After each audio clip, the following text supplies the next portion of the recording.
रात के लगभग 10 बजे बिरानपुर गांव का रेलवे स्टेशन पूरी तरह से सुनसान था। वहां दूर दूर तक कोई भी नजर नहीं आ रहा था।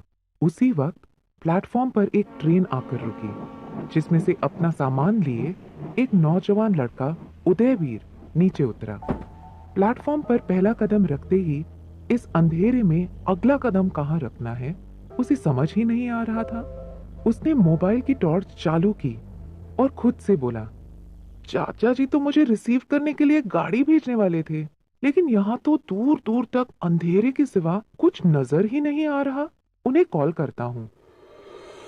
उदयवीर सिंह राठौड़ बिरानपुर के मशहूर मुखिया महेंद्र सिंह राठौड़ का इकलौता बेटा, जो बचपन से ही पढ़ाई के लिए अजमेर शहर चला गया था, आज 11 साल बाद अपने गांव वापस लौट रहा था। उसे रिसीव करने के लिए उसके चाचा दुष्यंत सिंह गाड़ी भेजने वाले थे। महेंद्र सिंह की मौत के बाद दुष्यंत ने ही उदयवीर के पालन पोषण का जिम्मा उठाया था, लेकिन इस वक्त उदयवीर को स्टेशन पर कोई नजर नहीं आ रहा था। अरे ये क्या, चाचा जी का कॉल भी नहीं लग रहा है। अब क्या मुझे इस अंधेरे स्टेशन में ही रात काटनी होगी? कहते हुए परेशान उदयवीर ने प्लेटफॉर्म पर नजर दौड़ाई तो उसे दूर अंधेरे बेंच पर एक आदमी कंबल ओढ़े बीड़ी सुलगाता हुआ नजर आया। उदयवीर कुछ सोचकर उस बूढ़े आदमी की तरफ चलने लगा। उस बूढ़े आदमी की सफेद दाढ़ी, बड़ी बड़ी मूछें थी। उदयवीर ने उससे पूछा, ताऊ, ये बिरानपुर गांव किस रास्ते से जाऊं? उस बूढ़े ने उदय की तरफ बड़ी गौर से देखा और फिर बड़ी गंभीरता से बोला, शहरी लगते हो, तभी इतनी रात को आए हो, नहीं तो इस रेलवे स्टेशन पर रात को कोई सवारी नहीं आती है, सब दिन में ही आते हैं। बूढ़े की बात सुनकर उदय ने हैरानी से पूछा, लेकिन ऐसा क्यों ताऊ? उस बूढ़े ने वहीं बेंच पर बैठे उसे घूरते हुए बीड़ी का एक जोर का कश खींचा और बोला, वो कुआं है ना, उसकी वजह से। उदय ने अपनी मोबाइल की फ्लैशलाइट बूढ़े के चेहरे की तरफ करते हुए कहा, हाँ तो क्या हो गया ताऊ? अब क्या कुएं में डुबकी लगाकर जाना पड़ता है गांव? बूढ़े ने गौर से उदय को देखते हुए कहा, उस कुएं से रात में अक्सर डरावनी आवाजें आती हैं, जिसे कई लोगों ने सुना है।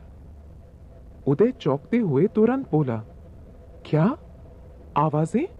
लेकिन कैसी आवाजें?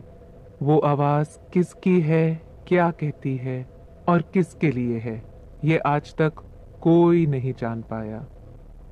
बूढ़े बाबा की बात सुनकर उदय को कुछ समझ नहीं आया। उसने मजाकिया अंदाज में कहा, क्या मजाक है ये? जब आवाज आती है तो उसका कुछ तो मतलब होगा ना, या तो जानवर की आवाज होगी या इंसान की होगी। सॉरी, इंसान की तो नहीं होगी। अब कौन पागल इंसान होगा जो कुएं के अंदर जाकर आवाजें निकालेगा? हो सकता है किसी जानवर की हो।